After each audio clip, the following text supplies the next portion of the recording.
Olá, seja muito bem-vinda aqui ao canal de O Tempo no YouTube. Eu sou Letícia Fontes, editora adjunta de política, e hoje o nosso convidado aqui do Café com Política é o secretário de Infraestrutura e Mobilidade de Minas Gerais, Pedro Bruno. Secretário, obrigado por estar aqui com a gente hoje. Letícia, sempre um prazer estar aqui no Café com Política. Boa tarde a todos. Quero começar falando sobre a questão do metrô, né? É sempre um assunto que tem muita expectativa em cima. Como que estão essas obras do metrô? Se havia expectativa de a gente já ter algumas estações inauguradas, já ter no primeiro semestre de 2026, esse prazo continua? Vai ter mesmo essa inauguração? Continua. A gente tem muita satisfação de ver as obras do metrô avançando a todo vapor, né? Então, um projeto tão aguardado há décadas por nós aqui mineiros, moradores da região metropolitana, que se torna realidade. Então nós pretendemos já agora em dezembro finalizar as obras da Estação Nova Eldorado. Vai ser a primeira nova estação a ficar pronta, com previsão já de inauguração e funcionamento em janeiro de 26. E estamos trabalhando também em relação às estações Nova Suíça e Amazonas, para antecipar a entrega. Seriam as primeiras estações da linha 2 do metrô, lembrando que a Nova Eldorado é a extensão da linha 1, que teriam o compromisso contratual de 2028, e a gente vai antecipar já para entregar até o final do primeiro semestre do ano que vem também, e já ter um início parcial de operação da linha 2 nas estações Nova Suíça, que vai ser a estação de integração com a linha 1, e na estação Amazonas. Então, trazendo esse grande benefício para os mineiros aí, o nosso tema de mobilidade urbana, com certeza, um avanço importante e notícias muito positivas em relação ao metrô. E até para complementar, Letícia, dentro desse pacote de boas novas em relação ao metrô, o nosso vice-governador teve na China no mês passado embarcando o primeiro dos novos 24 trens do metrô, já chega agora em dezembro, e ao longo do ano que vem a gente vai colocar já em operação, esses trens vão chegar, tem todo um processo de testes e comissionamento, mas ao longo do ano que vem nós já vamos ter também várias composições já totalmente novas, modernas. A gente pretende ter já algumas composições rodando no primeiro semestre do ano que vem, provavelmente aí 3 novas composições no primeiro semestre do ano que vem, e outras que vão chegar, são 24 no total, aí ao longo dos próximos anos. Mas o que eu posso assegurar à população é que quem já é usuário do metrô, quem deixou de usar o metrô, tem muita coisa boa acontecendo, para além das obras de construção das novas estações, a revitalização completa das estações, novos sistemas de sinalização. Então, um esforço muito grande, um investimento muito relevante do governo do estado, só com os novos trens e as novas estações, estamos falando de mais de R$1 bilhão de investimento para trazer mais qualidade de vida, mais conforto para os usuários e trabalhadores, estudantes da nossa região metropolitana. Para quem está acompanhando, o senhor já pensou alguns prazos para a gente falar assim, de cronograma, de datas, para a gente explicar? Janeiro de 26, inauguração da Estação Nova Eldorado, junho de 2026, início da operação parcial da linha 2 com as estações Amazonas e Nova Suíça. A gente vê avanços dessas obras, o senhor já mencionou esses prazos, mas a população tem reclamado bastante da questão da tarifa do metrô, que tem aumentado depois da concessão. O governo pode atuar de alguma forma ou, por questão contratual, isso engessa mudanças? O tema da tarifa é um tema super relevante. A gente sabe do peso no orçamento familiar hoje do transporte público, e tem uma discussão mais ampla que envolve não só o governo do estado, mas as prefeituras também, na linha da integração dos sistemas. O que acontece hoje na prática é que a gente tem muita ineficiência do sistema de transporte metropolitano, porque cada um tem o seu sistema. Então, o esforço de integração é muito importante, passa pela discussão do metrô, então a integração da tarifa do metrô com o sistema municipal de Contagem, com o sistema municipal de Belo Horizonte, com o sistema metropolitano, são passos muito importantes para a gente trazer para a população, além do benefício do ganho de tempo, que é o que todos nós queremos, menos tempo no trânsito, menos tempo em deslocamento, mais tempo de qualidade com a família, mais tempo produtivo no trabalho, mas também que a gente consiga avançar na discussão da integração também com uma melhoria também dessa composição tarifária. A gente falando nessa questão de mobilidade, a gente viu recentemente uma discussão em Belo Horizonte sobre o tarifa zero, e ônibus metropolitanos geralmente tem uma tarifa muito pesada. Ao contrário de Belo Horizonte, o governo não entra com uma questão ali de subsídio. É possível? Como que o Estado pode auxiliar nessa questão? Como que o Estado pode melhorar essa política para poder amenizar o impacto no bolso da população? Letícia, o tema da mobilidade humana é uma grande prioridade do governo de Minas, em especial da Secretaria de Infraestrutura, que eu tenho o privilégio de estar à frente. A gente tem atuado em 2 grandes vertentes aqui para tratar da mobilidade urbana. A primeira é a melhoria do transporte, né? Então me orgulha muito o acordo que fizemos, né, no ano passado, envolvendo o Sindicato das Empresas que operam o transporte metropolitano, né, que contou com o aval do Tribunal de Contas do Estado, do Ministério Público Estadual, né, homologado no Tribunal de Justiça. Então a gente envolveu todos os órgãos aí de controle, que permitiu, né, a maior renovação de frota da história do transporte metropolitano. Então eu fico muito feliz de ver, né, os ônibus do nosso sistema trem, né, a gente até mudou a identidade visual, que são 850 novos ônibus, né, que foi a maior renovação, trazendo mais qualidade e mais conforto para os usuários. A outra vertical, né, é a infraestrutura rodoviária. Então a gente precisa melhorar as condições das nossas vias, né, para poder também reduzir esse tempo de deslocamento, né? Então isso passa por empreendimentos estruturantes, como é o caso do metrô, como é o caso do Rodoanel, como é o caso de outros empreendimentos. E no tema da tarifa, né, uma outra frente é essa integração dos diversos sistemas, né? Então eu não tenho dúvida hoje que se a gente, juntamente com Belo Horizonte, né, o Estado com Belo Horizonte responde por cerca de mais de 80% do fluxo de passageiros, né? A gente integrar os sistemas, buscar, né, essa integração, né, o ganho de eficiência nesse sentido, que a gente vai resultar num custo do sistema menor e com isso a gente pode reverter isso também, né, aos usuários na tarifa. Então esse é um esforço, né? É importante dizer que é um problema complexo, né, até porque envolve vários atores, então também não é uma solução, né, de curtíssimo prazo, mas o governo do estado tem se empenhado bastante, coordenado esse trabalho envolvendo, né, as diversas prefeituras. Então, para além de Belo Horizonte, município de Contagem, município de Betim, Nova Lima, né, que são os principais sistemas da região metropolitana, para a gente buscar assim essa integração operacional, né, integração de governança, né, integração de redução de custo, troca de boas práticas, para a gente chegar, quem sabe, lá na frente, numa integração completa desses sistemas, que é o que a gente vê, né, em boas referências aí, Brasil e mundo afora. E o que falta para essa integração? O senhor fala em um futuro próximo, mas o que falta para, de fato, para a gente almejar e vislumbrar essa integração ali? E muito se fala também, inclusive, de bilhete único. O que falta para isso? Eu vejo, né, primeiro, acho que um alinhamento político que tem acontecido, e isso é muito importante, né? Então, quando a gente fala de infraestrutura, de mobilidade urbana, acho que todo mundo tem que deixar as diferenças político-partidárias de lado e sentar na mesa. Isso tem acontecido na prática, né? A gente criou um fórum, né, estratégico com os prefeitos, né, com a minha participação, e um fórum técnico com as equipes dos diversos municípios e da minha equipe da CEINFRA, que tem avançado bastante, né, em relação a essas discussões em prol de melhorias na mobilidade urbana. Nós temos uma oportunidade, né, Belo Horizonte vai passar por um processo de nova licitação do sistema de transporte municipal. Vale lembrar, né, que esses contratos que estão vigentes hoje também, né, eles são contratos que vêm aí há mais de, né, uma década, né, no caso do Estado aí, né, quase 20 anos rodando, então não estão hoje, né, à luz das melhores práticas também. Então a gente também tem que avançar nisso. Eu vejo as empresas de ônibus, né, como parte da solução e não como parte do problema. Então, de novo, é uma construção aí a várias mãos que tem acontecido e que eu espero que a gente consiga ter, né, efeitos concretos em termos de implantação já a partir do ano que vem. Falando em preço de passagem, a gente vê no Brasil todo prefeituras colocando subsídio. Na questão do estado desses ônibus metropolitanos, subsídio pode ser uma realidade ou não? A própria renovação da frota, né, implicou num aporte que o Estado fez, né, que viabilizou essa renovação. Então, a gente pode dizer, de certa forma, que houve sim, né, um aporte do Estado para a compra e aquisição desses ônibus, né? Para a tarifa, hoje nós temos uma discussão que tem um desafio fiscal do Estado, né? Então é uma realidade pública do Estado, um desafio de recursos, né? E a gente vê de fato uma possibilidade de um ganho muito grande de eficiência no sistema por meio dessa integração, né? Então, quem sabe, né, a gente consiga falar até da desnecessidade de um subsídio a partir de uma integração efetiva, né, operacional desses sistemas. Então, a gente tem buscado esses avanços, tem visto outras realidades, né, que convergem nesse sentido. E o subsídio, né, sem a mudança do sistema, sem a mudança, né, o mundo mudou, né?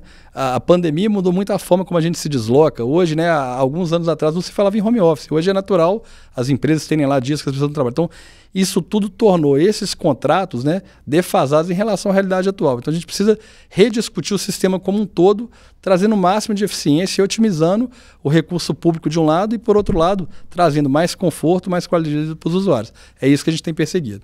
E precisa, muito se fala também, talvez, de uma ajuda do governo federal. O governo federal até anunciou anunciou ali que estaria estudando o modelo de tarifa zero. Como que o senhor vê essas iniciativas de tarifa zero e se precisa de uma ajuda do governo federal também? Sem sombra de dúvida, né, o papel do governo federal, dos governos estaduais, dos municipais aqui, é todo mundo estar junto, né, uma discussão que a gente precisa envolver todos esses atores para a gente poder sair do outro lado. Então eu entendo que é fundamental, né, sim, ter também o governo federal à mesa. A gente mesmo tem participado, enquanto governo do Estado, né, de algumas submissões de projetos no âmbito do PAC Mobilidade, também para trazer recursos também para a melhoria da mobilidade urbana, né, da região metropolitana de Belo Horizonte. Então, sem sombra de dúvida, essa é uma pauta importante e que temos todos que somar esforços aqui para melhorar o que não pode, e a gente não aguenta mais, né, perder tanto tempo no trânsito, tanto tempo em deslocamento. Se a gente não dá as mãos e trabalhar de forma integrada aqui, a gente vai colapsar daqui a pouco. Falando dessa relação governo do Estado e governo federal, a gente está em um ano pré-eleitoral, então essas tensões políticas acabam influenciando. E a gente vê alguns embates do governador Romeu Zema com o governo federal. O senhor acha que esses embates políticos podem atrapalhar alguma negociação, alguma conversa? Dentro, né, de novo, a pauta de infraestrutura é uma pauta de Estado, né? Então veja como é que é interessante essa questão. Se a gente olhar, né, os últimos 2 anos, o governo federal, né, bateu recorde em termos de novos contratos de concessão rodoviária no estado de Minas Gerais. E o porquê disso? O estado de Minas Gerais, eu falo que é o hub logístico do Brasil, né? É o principal estado, né, conexão entre sul e sudeste, nordeste do Brasil, centro-oeste. Temos a maior malha rodoviária, né, do Brasil. Então esses investimentos federais são muito bem-vindos. E o governo federal, com muito êxito, teve aí um grande sucesso nesses leilões, que somado também, né, aos leilões que o governo do estado tem feito, vão fazer de Minas Gerais o epicentro do investimento em infraestrutura do país nos próximos anos. Então aqui é uma agenda de Estado e a gente tem levado isso a cabo também, né, e a parceria do governo do Estado, né, com o Ministério dos Transportes, com a Agência Nacional de Transporte Terrestre, tem sido muito positiva nesse sentido. O senhor mencionou essa questão das rodovias. No primeiro ano ali do mandato do governador Romeu Zema, as rodovias, as condições das estradas estaduais, foi o calcanhar de Aquiles desse governo. Como que está essa situação agora? O governador Romeu Zema, ele assumiu, né, o governo num cenário de terra arrasada, né? Só para dar um dado, né, lá em 2019, né, o orçamento do nosso DR não chegava a 100 milhões de reais, né, para cuidar de 20 mil quilômetros de rodovias no estado, né? Ano passado a gente fechou em 2 bilhões de reais, então a gente multiplicou por 20 esse orçamento. Então há um esforço muito grande, né, primeiro por meio do dever de casa, né, de organização, né, das finanças do Estado, que tem permitido, sim, a gente potencializar o investimento em infraestrutura. Então, e a visão do governo do Estado é a complementariedade entre investimentos públicos, né, no caso de rodovias feitos pelo nosso DR, e investimentos privados feitos pelo nosso programa de concessões. E com isso a gente tem conseguido avançar muito na melhoria da qualidade da nossa malha rodoviária, né? A gente está entrando agora num período chuvoso, né, e que eu posso, né, tranquilizar a população que a gente está muito mais bem preparado, né, para enfrentar esse período chuvoso né, com os investimentos que a gente fez nas rodovias, né, com os contratos que a gente tem hoje de conserva que nos permitem atuar de maneira, né, rápida no caso de ter algum incidente. Então isso fruto desses investimentos na gestão do governador Romeu Zema. Falando desse resultado dessas concessões, queria perguntar para o senhor se já tem dado algum resultado prático em melhorias das estradas, porque logo quando isso foi anunciado gerou um desgaste político até muito grande por conta dos pedágios, principalmente ali na região do Sul e do Triângulo. Letícia, eu falo que a gente está, Minas Gerais, 30 anos atrasado, quando a gente se compara, por exemplo, com São Paulo, e a gente gosta muito de se comparar com São Paulo, em relação às rodovias e infraestrutura rodoviária. São Paulo começou lá na década de 90, o programa de concessões, já com o falecido ex-governador Mário Covas, né? E São Paulo se tornou essa locomotiva, essa potência, muito por ter uma infraestrutura rodoviária muito, né, muito boa, fruto desses investimentos públicos feitos, mas também dos investimentos privados por meio das concessões. E o governador Romeu Zema, ele assumiu, né?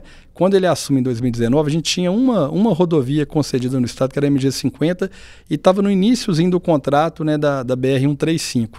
De lá para cá, a gente tem hoje 7 contratos vigentes de infraestrutura rodoviária, considerando o lote Ouro Preto, listado agora recentemente em setembro, né, e muitos investimentos. Eu pego, por exemplo, o corredor da BR-135, né, uma concessão do governo do estado, que liga Curvelo a Montes Claros. Ano passado, Letícia, foi a maior obra de infraestrutura rodoviária do Brasil em andamento.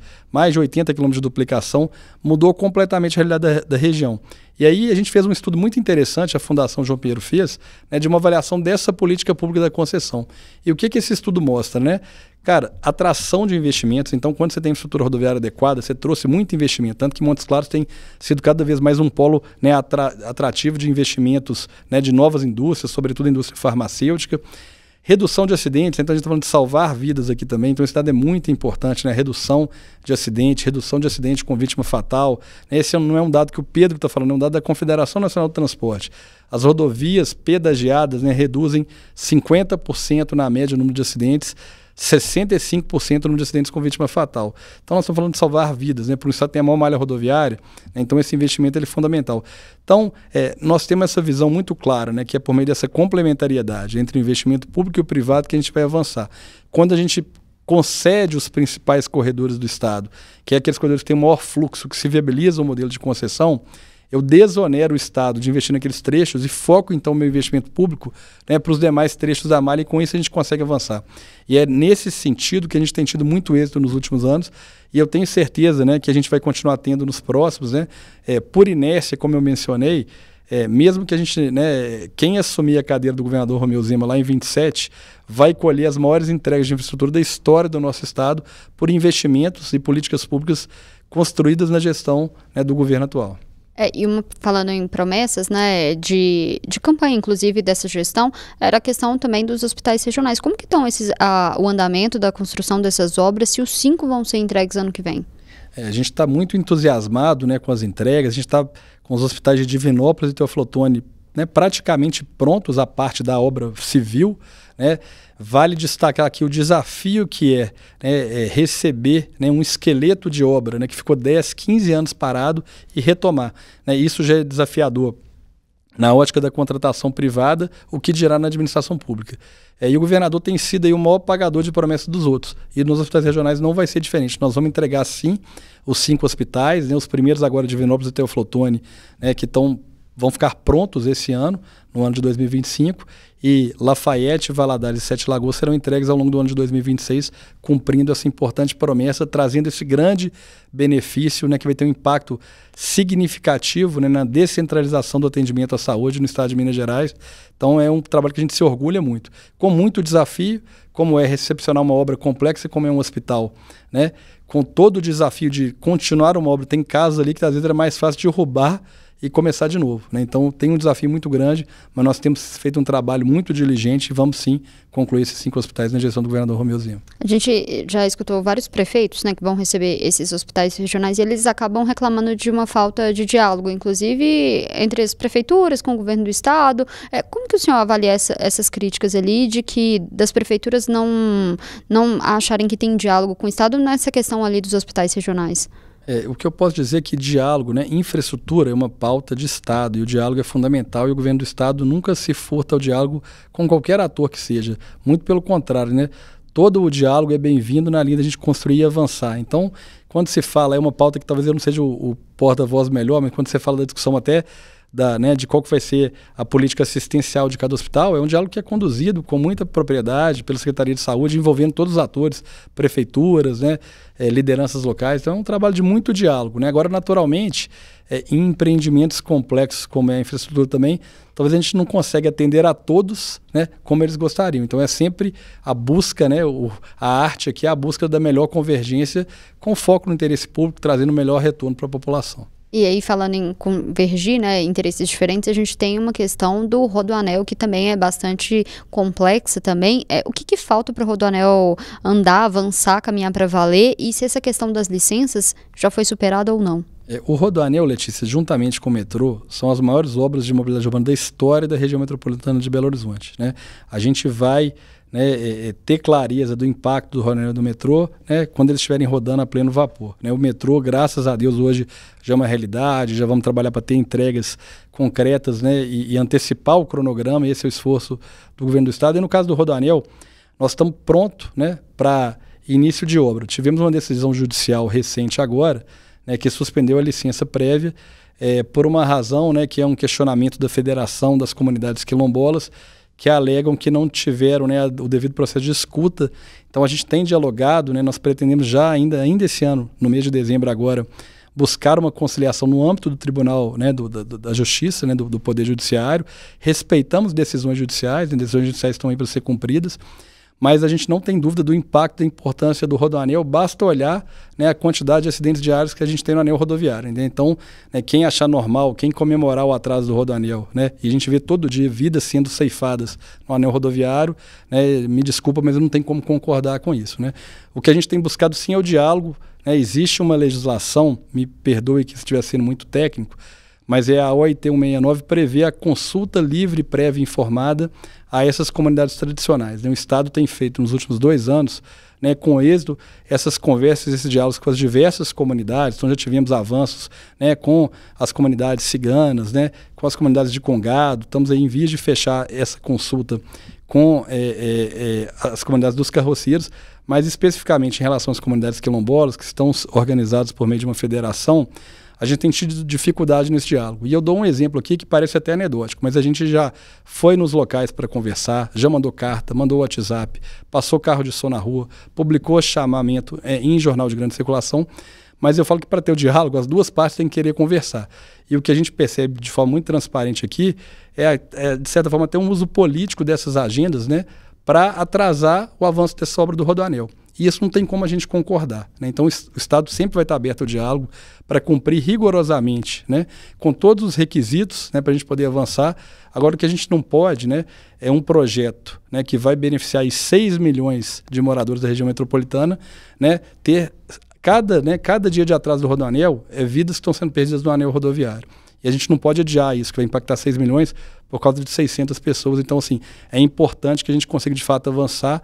E a gente está colocando muita energia agora para buscar essa conciliação, né, respeitando a decisão judicial, mas que o próprio Poder Judiciário possa, então, nos ajudar a definir as condições de contorno e fazer esse processo de escuta da melhor maneira possível. Queremos que o rodoanel, assim como o metrô, sejam obras referência em todas as dimensões, né, inclusive, né, no respeito e no cuidado nesse trato, mas não podemos também compactuar com esses atrasos, né, em função de outros interesses que não sejam, né, um interesse público de avançar com uma obra tão importante de mobilidade urbana na região metropolitana. O senhor mencionou essa questão do diálogo com as comunidades quilombolas, mas a gente também via algumas divergências, Prefeitura de Contagem, Prefeitura de Betim, o diálogo com essas prefeituras, como que está? O rodoanel, né, eles são 70 quilômetros de rodovias, né, que vão ser construídas rodovias totalmente novas, né, que vão passar por 8 municípios da região metropolitana, começando lá em Sabará, Ravena, né, no entroncamento com a BR-381. Dos 8 municípios hoje, né, a gente tem a anuência de todos, né, com exceção de Betim e Contagem. Né. Betim a gente tem tido, né, e até reconheço publicamente aqui, um diálogo muito profícuo com o prefeito Heron. Então a gente está muito perto do entendimento, né? E esse entendimento, de novo, eu falo que o diálogo ele é possível quando as duas partes querem conversar. Então a gente sentou na mesa, desmistificou muita coisa em relação ao rodoanel, né? Betim tem hoje, né, é um grande polo, né, do ponto de vista logístico, de atração de investimento. Então também fizemos ali ajustes ali de maneira também a atender as demandas do município. E eu entendo que a gente está muito perto aí a ter um acordo com o Betim em relação ao rodoanel.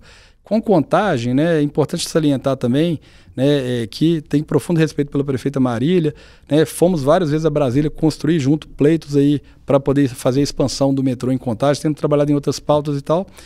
E há uma discordância aqui que eu entendo também que a gente consegue sentar na mesa e convergir se de fato tiver a intenção dos dois lados de convergir. Então, por exemplo, uma preocupação da prefeita, que é nossa também, qualquer impacto que o rodoanel possa ter em relação à questão, né, de Vargem das Flores. Né? Então, naturalmente, né, a gente tem profunda convicção, né, que dá para conviver, né, o investimento do rodoanel com, né, a preservação, né, da segurança hídrica, com os requisitos necessários para atender essa questão.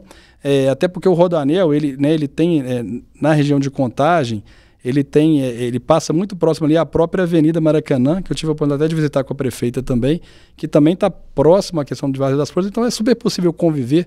Nós estamos agora no meio da COP30 aqui, né? É super possível conviver grandes empreendimentos de infraestrutura com aspectos de sustentabilidade, segurança hídrica, e o Estado é muito criterioso e rigoroso nisso. Então, eu entendo que por meio do diálogo a gente consegue avançar eu tenho bastante otimismo, né, que em relação à Contagem também nós vamos chegar num bom termo para podermos avançar no Rodoanel, mas o ponto objetivo hoje que trava o Rodoanel é a decisão judicial.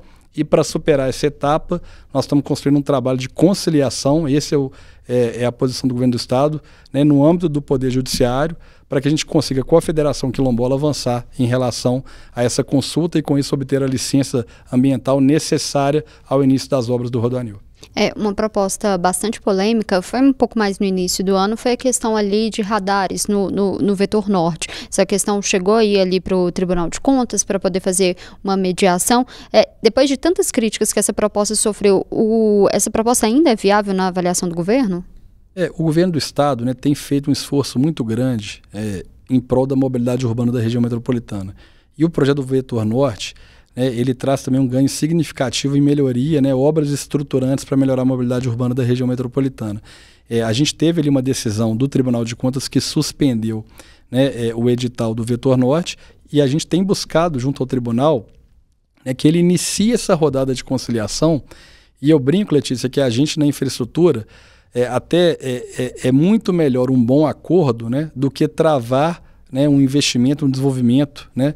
E isso a gente tem em vários casos. É só olhar a quantidade de obras paralisadas Brasil afora, né, para dizer que o caminho do litígio, da briga, não é o melhor caminho, né? Eu sou sempre entusiasta do acordo. Eu falo que a gente na infraestrutura é usuário frequente, né, das mesas de conciliação do Tribunal de Contas do Estado, das mesas de conciliação do Ministério Público, do Tribunal de Justiça, e vamos continuar sendo. E esse tema de buscar esse consenso, buscar esse entendimento, é um tema que é muito tratado pelo nosso governador, esse senador, atual ministro do TCU, Antônio Anastasia, né, de buscar essas conciliações por meio, né, da agenda do consensualismo. É um tema que a gente tem buscado. Então, hoje a gente está aguardando o tribunal nos chamar para a mesa. Nós já, né, temos diligenciado o tribunal, estamos prontos, estamos abertos aí a rever e ajustar o projeto, né? O que poderia rever, por exemplo? Sempre tem espaço, né? Quando você fala de um projeto que vai passar, um dos questionamentos em relação ao vetor norte era que a gente talvez não tinha feito a devida escuta, né, à população. Então nós estamos dispostos a fazer novas audiências públicas, embora a gente tenha feito 10 audiências públicas no total. Então não é comum para um projeto também de concessão rodoviária ter 10 audiências públicas, foram feitas 10, mas estamos dispostos a fazer mais, porque, né, concordamos que, né, dado que o projeto tem essa sensibilidade, né, política, então quanto mais diálogo, né, a gente tem essa oportunidade de esclarecer em relação aos benefícios do projeto, né, para que a população também possa, né, trazer a sua visão e melhorar o projeto. Então, um dos temas é esse tema do diálogo, né, acho que outros temas a gente tinha buscado já endereçar, que era, por exemplo, né, por que a nossa mobilidade está só piorando a cada dia? Né? Porque as pessoas têm deixado de utilizar o transporte público e têm se deslocado por meio, né, de transporte individual. Mais carros na rua, mais trânsito, menos gente usando transporte público, menos receita para o transporte público, mais necessidade de subsídio. Então, veja que é tudo sistêmico que a gente está falando aqui. Então, o vetor norte, ele priorizava o transporte público na medida de que, por exemplo, os ônibus, né, metropolitanos, intermunicipais, nenhum deles vai pagar pedágio, porque não faz sentido nenhum pagar pedágio. E com isso eu estimulo também, né, que os corredores, e vamos ter mais corredores de ônibus para também quem usar o transporte público poder chegar mais rápido nos seus destinos. Né? Você vê que as grandes referências em mobilidade urbana, né, o foco é no transporte de massa, é o metrô, né, é o ônibus, né, e deixa o veículo em casa. Quem quiser usar veículo, né, então vai ter que ter um custo adicional porque está trazendo um impacto para o sistema. Então, o vetor norte traz um pouco essa lógica. E aí, tem espaço para melhoria? Sempre tem. Né? Um projeto dessa envergadura sempre tem espaço para melhoria. Então, a gente está disposto a sentar na mesa. E, de novo, precisamos ser chamados, nesse caso, pelo Tribunal de Contas do Estado para a mesa, mas o Estado está pronto para ser propositivo, buscar um entendimento e avançar também com esse projeto que, somado ao Rodoanel e ao metrô, é tão relevante para a nossa região metropolitana. Voltando um pouco para a questão das rodovias, como que o Estado tem acompanhado as obras da 381, da 040, da 262?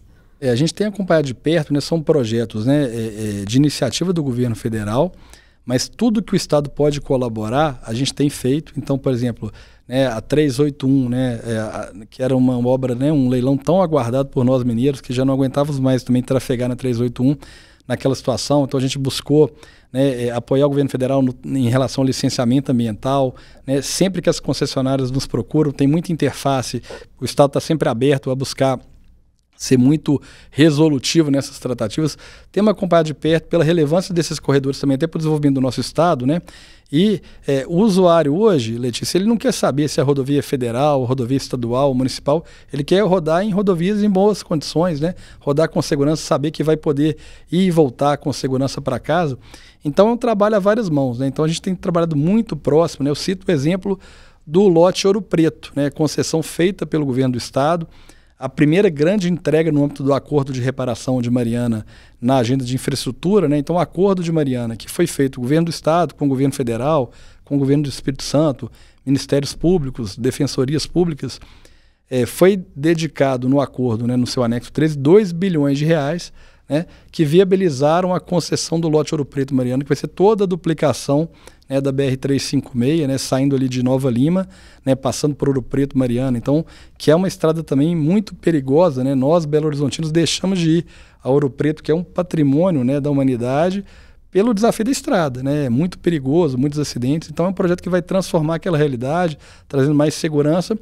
E é um projeto que envolveu o governo federal, por meio da Acordo de Mariana, né, o governo do estado. Então, a gente está sempre junto, né, no que for melhor para Minas Gerais. E essa é uma pauta que o governador Romeu Zema sempre falou: o que for melhor para Minas Gerais, né, vamos construir juntos, né, e isso tem sido a nossa visão e a gente tem conseguido muito êxito nesse sentido também. Secretário, já caminhando para o final, se o senhor tivesse que escolher 3 grandes obras para poder representar o legado do senhor à frente da CEINFRA, quais que seriam?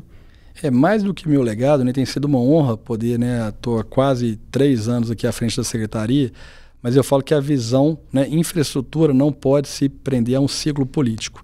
Então o governador Romeu Zema teve a coragem, que muitos não tiveram, né, de investir em obras estruturantes que vão perpassar o seu mandato, né? Então o metrô, né, o metrô 100% operacional, a linha 2, vai ser pós-2026, pós o mandato do governador Romeu Zema. O Rodoanel é pós-2026. As grandes entregas em termos de duplicações de rodovias, né, que a gente fez por meio do programa de concessões do governo do estado, vão ser pós-2026. Então, ter essa visão, né, de legado, né, de entender infraestrutura, não só olhando, né, o ciclo político, mas o que ele beneficia para a população, isso é visão de estadista. Então, o governador tem essa visão, né, o nosso vice-governador tem essa visão, e com isso Minas Gerais vai vivenciar uma transformação completa da sua infraestrutura ao longo dos próximos anos, pelos projetos que estão hoje contratados, mas que vão ter as suas grandes entregas mesmo, perpassando o atual mandato. E tem alguma que o senhor acha que não vai dar tempo? Não, nós estamos trabalhando, né, e com muito senso de urgência e responsabilidade, porque sabemos, né, da cobrança. A gente que mora aqui, por exemplo, na região metropolitana, não aguenta mais, né, conviver com o trânsito tão caótico como está. Então, assim, é um trabalho muito árduo, né, e que tem que ter continuidade. Aí eu até aproveito, Letícia, na linha do que você falou, do que você quer deixar de legado, Pedro? Acho que, para além de tudo que a gente já tem feito, né, e tem sido muitas entregas transformadoras, mas é ter uma visão também de planejamento de longo prazo. Então, assim, eu me orgulho também, esse ano a gente lançou o Plano Estadual de Logística de Transporte, o PELT, né, que ele traz uma visão, um horizonte de quais são os grandes investimentos, né, em infraestrutura para daqui 10, 20, 30 anos. Porque a gente viveu no Brasil, e eu falo não só de Minas Gerais, mas do Brasil, por espasmos na área de infraestrutura, né? E você tem que ter uma visão de longo prazo. Então, e hoje a gente tem esse plano, então tem essa visão de longo prazo. E tivemos um marco muito importante, que acho que é outro legado que fica da gestão, que é a criação da Agência Reguladora de Transporte de Minas Gerais, a Artemig. E por que a agência é tão importante? Porque os governos vão passar, ao longo de 30 anos, que é uma concessão, vão ter várias gestões, né? Mas aqueles projetos têm que seguir com foco no interesse público, no foco no benefício ao usuário. E essa é a missão da agência reguladora, né? Fiscalizar o cumprimento do contrato, assegurar o benefício público daquele contrato. Então, quando o governo do estado ele abre mão de um poder de caneta, né, que eu abri para criar a agência reguladora, mas, né, em prol, né, do bem-estar da população e garantir um serviço adequado à população, isso é uma visão de estadista também. Então, isso eu me orgulho muito de ter, né, deixado como um legado aqui da infraestrutura do estado. Secretário, eu queria agradecer a presença do senhor aqui hoje, sempre muito bem-vindo também, voltar outras vezes. Sempre um prazer estar aqui, sempre com boas novidades, então agradeço o espaço aqui, viu, Letícia? A gente fica por aqui, mas você acompanha esses e outros conteúdos aqui no canal de O Tempo, no YouTube e também no portal otempo.com.br. Até mais!